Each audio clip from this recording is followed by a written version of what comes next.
Assalamu alaikum warahmatullahi taala wabarakatuh. Baada ya kutabaruk Alhabib Said Ali, na sisi tutatabaruk, na tukimaliza tutawaombea dua, tutawarehemu waliokufa ili tuwakumbuke wazee wetu wa hapa Mnarani na wazee wetu waliotuzaa na ndugu zetu ambao waliokwenda barzakh.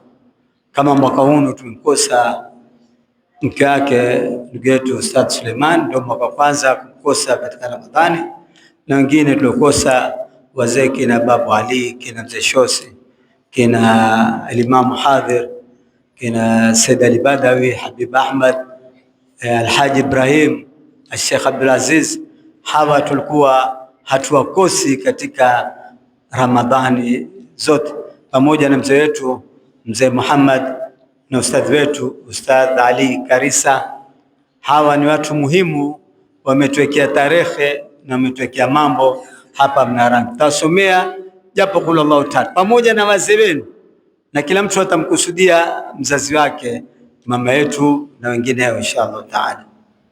Na dakika ambayo kwamba tutazungumza ni dakika 10 tu. Ni hadithi moja ya Mtume sallallahu alaihi wasallam atuambia, thalathatu ayunin la tamassuha an-nar, kuna macho matatu hayatogusa moto, kuna macho matatu hayatochomwa na moto. Na ikiwa jicho halitochomwa na moto, maana na mwili pia hautochomwa. Hii inaitwa dhikrul baadhi wa iradatul kulli, yani kutaja kitu baadhi na wewe kupendelea chote. Yani macho ndio katika neema Mwenyezi Mungu aliompa binadamu, mpaka Mtume asema mtu yote alikoseshwa macho yake, basi Mwenyezi Mungu atampa badali siku ya Kiyama. Lakini kusema alikosa mkono atapewa badali, alikosa maguu, macho atapewa badali, kwa sababu macho ndio kitu kikubwa sana. Tukisema macho, tukumbuka darasa ya mzee aliyotoa hapa alasiri, akieleza habari ya macho na kazi zake na muhimu wake, mpaka akasema kuna kitabu chaitwa Ashraful Umyan, yani watu zipofu waliokuwa bora. Akataja kina Abdullah ibn Abbas, akataja sukina nani, tukumbuka kina Habib Omar Matas, Habib Abdullah hada, nafikiri Ustadh Ahmad akumbuka darasa hiyo alifanya saa 10 hapa, na Ustadh Ali alikuwa hapa. Kwa hiyo imetukumbusha kwa kuwa mzee akisema paki na Haji Ahmad asema baba yake tuko pamoja tukija hapa. Hii ni kueleza yale macho binadamu. Mwenyezi Mungu amekupa macho, ndio neema kubwa sana. Hakuna neema kubwa ya binadamu kama macho. Macho ndio waona kila siku, tena haswa sasa macho yamekuwa na kazi zaidi kushinda hata mikono. Macho yamekuwa simu. Hizi simu zote hizi zataka nini? Huwezi kutumia mobile kama huna macho, kwa sababu mambo yote yako hapa ya kuangalia. Ndio utamuona mtu ameshika simu, mmoja utamuona cheka, mmoja utamuona alia, hazungumzi na mtu lakini acheka peke yake, hazungumzi na mtu lakini alia peke yake, hazungumzi na mtu, utamuona ameshika kichwa tu. Na aweza kuangalia simu masaa yote na wala hujui angalia nini. Wewe ukiamua kuishika simu utashika usiku mpaka asubuhi, na utakuwa washuka tu, sitaona mtu afanya hivi, wenda wapi wewe? Kama ingia kwenye shimo hakuna mkomo, yani ile shimo lenyewe halina mkomo. Na zaidi kutumia kidole cha gumba hizi, utaona katika simu watu watumia hii zaidi. Kuna hikima gani? Kwa sababu hizi vidole zina mambo hizi, mambo yake. Utaona wale wazuka, utaona kila saa watadua kitodole, utaona utia hivi, yani utaona atumia kidole hichi, na ni kidole ambacho kama kiko peke yake, lakini watu zaidi hutumia hichi, kwa sababu hichi ndio kila kitu, na ndio kidole kiloshinda vidole vote vinne. Hivi vidole vinne bwanao ni kidole hichi. Kwa dalili gani? Hizi hazifanyi kazi bila hichi. Huwezi kutumia vidole hivi kufanya lolote. Haya, kula pilao, kula kwa hizi bila hichi utakula vipi? Utakuwa kama ile jembe, utakuwa jembe sasa. Wala tuingia kwenye mdomo vizuri. Shika utakacho, usitumie hichi. Utashika vipi? Hivi tu. Hebu niambie, shika kitu utashika, utaona haiwezekani kushika. Sasa Mwenyezi Mungu ametupa haya macho, ni neema kubwa sana. Na binadamu macho yake ushinda macho ya wanyama wote. Sababu binadamu aona rangi, aona kimo, aona saizi, aona kila kitu, lakini wengine sivyo. Angalia samaki, ana macho, lakini kila samaki ana rangi anayoiona. Kuna samaki vitu vyote vina vyeupe, kuna samaki vitu vyote vyeusi. Yani samaki aona rangi moja tu, lakini wewe kila rangi waona, tena Mungu akakuwekea mbele macho ili upate kuona mbele. Lao kama macho yako yako juu, ungekuwa vipi? Ungekuwa kama punda ukitembea paka au macho yako nyuma, ungekuwa fanya vipi? Sasa mdomo uko mbele, pua iko, macho yako kwa sasa watia kiarifa. Sasa hujulikani imeenda nyuma, imeenda mbele, lakini Mwenyezi Mungu akakupa macho mbele, tena akaweka pamoja, asikuwekee kama punda, moja kwa huku moja kwa huku, ili yamekuwa pamoja, ili yasaidiane katika kuangalia kitu, ili na macho ndo kila kitu. Uzuri wote uko katika macho, na macho yenyewe mtu aweza kukusoma psychology, akakujua wewe una akili, akakujua wewe huna akili, akakujua wewe ni mzuri, mpaka yule mnafiki pia mtu aweza kukujua kwa macho, akaona macho yako yako rangi ya blue, kaona huyu mnafiki, akakujua wewe ni mrongo. Kuna yule rongo, unajua macho yako unaocheza cheza hivi, kuna macho tona ya basi mtu ajue mtu ni mrongo, macho yake hayatulii. Kwa na watu wengine wanasema, hata wazungu hawa wakizungumza na wewe wakuangalia macho, na watu kadhaa katika ile macho itakwambia wewe ni mkweli ama ni mrongo.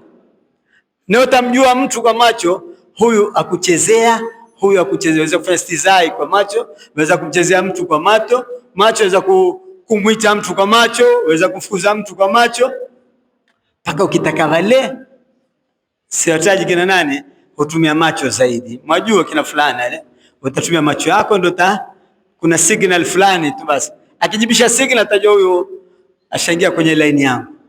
Sasa kuna macho, Mtume sema thalathatu ayunin la tamassuha nar, kuna macho matatu hayotogusa moto kabisa. Yani watu hao hatoingia motoni kwa sababu ya macho. Mtu wa kwanza, ainun bakat min khashyatillah, mtu alolia kwa sababu ya kumwogopa Mwenyezi Mungu. Yani wewe ukakaa faragha, ukamtaja Mwenyezi Mungu ukalia, ukasoma Qur'ani ukalia. Mtume sallallahu alaihi wasallam, ikra al-Qur'ana wabku fa illam tabku fatabaku, someni Qur'ani amulie, na mkiamuli jilizeni. Lakini siku hizi watu kusoma Qur'ani ndio kucheka, watu wafurahi. Akija msomaji hapa utasikia utafikiri mashabiki wa mpira, Allah watu jamaa.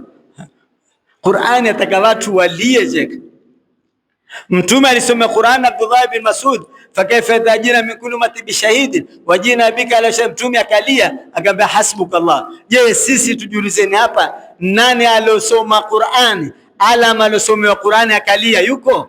Kama yuko huyo ni katika watu wa peponi. Ama mtu alomtaja Mwenyezi Mungu, dhakara Allah khali peke yako, uko chumbani peke yako ukamtaja Mungu, ukaleta dhikri, ukaleta uradi, ukaleta swala za Mtume, kisha ukaanza ukalia. Je, yuko? Kama yuko ni mtu. Sio kulia mbele za watu. Mbele za watu ni murayo, ujionesha tu. Na wengine ni hatari, wengine wani ngweno, mjua ngweno. Ngweno kimono tomotoka na machozi tu.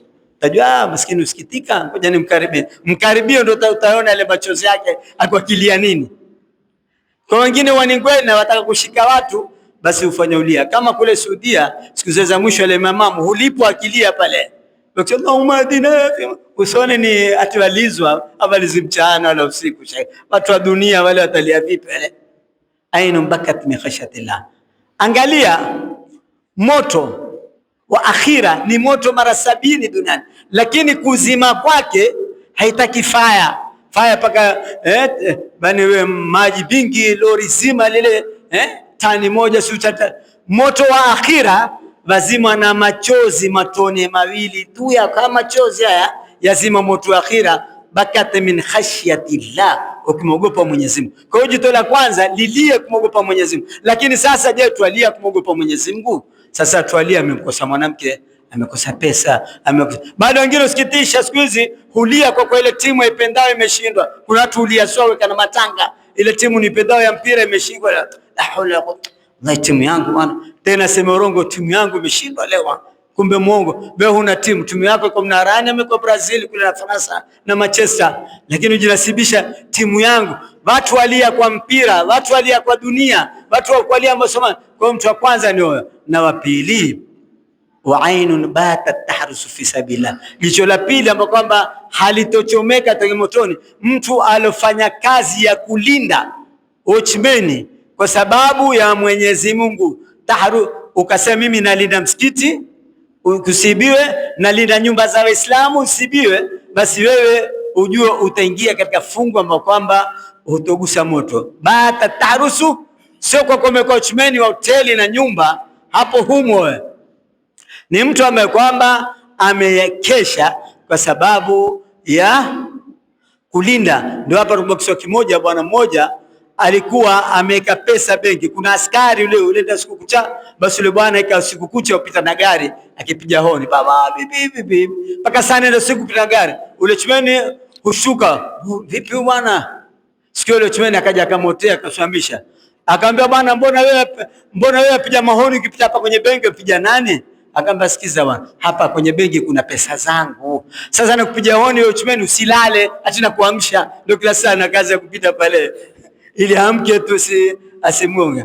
Kwa hivyo jito lolinda kwa sababu ya Mwenyezi Mungu. Na jicho la mwisho wa ainun kaffat an maharimillah, jicho ambalo kwamba lilojilinda na mambo ya haramu. Kaffat ama ghadhat an maharimillah wa ainu ghadhat, yani huangalia haramu. Je, tujiulize sisi tuangalia haramu, tuangalia hizi simu mapicha mangapi katuangia kama Facebook, kama katika Instagram, katika WhatsApp, katika YouTube. Leo zamani ukitaka kuangalia ile machafu yale mpaka uende kwenye nyumba uweke majiwe utungie na pengine utoe masala ya uso ama upige dumbu ya uso. Lakini sasa hata ukaeka astaghfirullah, hata kwa msikitini ukifungua tu hapa, wewe ukitaka ule uchafu wote, uchafu wote, wanawake wote, tena na wanawake walivyokuwa wajani hujipamba kwa shaka kwenye mtandao. Hata kama utaki kuangalia wanawake utangalia, ukifungua tu hivi tare ashakusimamia yule kama Israeli. Kwa hivyo hii ndio takana. Ndio mwisho kabisa, bwana mmoja alikuwa akitoa khutba.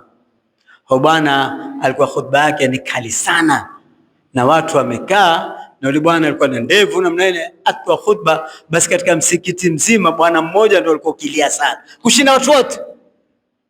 Kila yule bwana akizungumza, kila kipatisha sauti, ule bwana hulia zaidi. Kila kipatisha sauti, ule mwenye khutba akasema, huionesha khutba yangu imemuathiru, mbona walia namna hii nini? Basi ule bwana akakaa, baada ya swala akamwita, hebu njoo Sheikh, wewe kuona kukilia sana, balizwa kitu gani katika khutba yangu kimekuathiri mpaka ulie sana?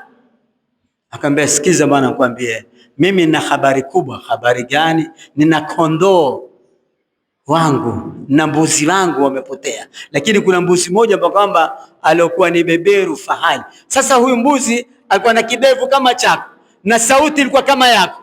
Sasa kila ukiboresha sauti nakumbuka mbuzi wangu, kila ukiboresha sauti tena katika uzuri wako sauti yako na yake haina tofauti. Kwa hivyo umenikumbusha mbuzi wangu. Basi leo sikumbushwa na mbuzi yake, kumbushwa na Mwenyezi Mungu. Mwenyezi Mungu atujalie min alladhina sami'u qawla fattabi'una sana Allah rasulu alam. Someni kwa Allah kwa kumbuka hao na wengineo. Bismillahirrahmanirrahim. Qul Allahu ahad Allahu samad lam yalid wa lam yulad wa lam yakul lahu kufuwan ahad. Bismillahirrahmanirrahim. Qul Allahu ahad Allahu samad lam yalid wa lam yulad wa lam yakul lahu kufuwan ahad.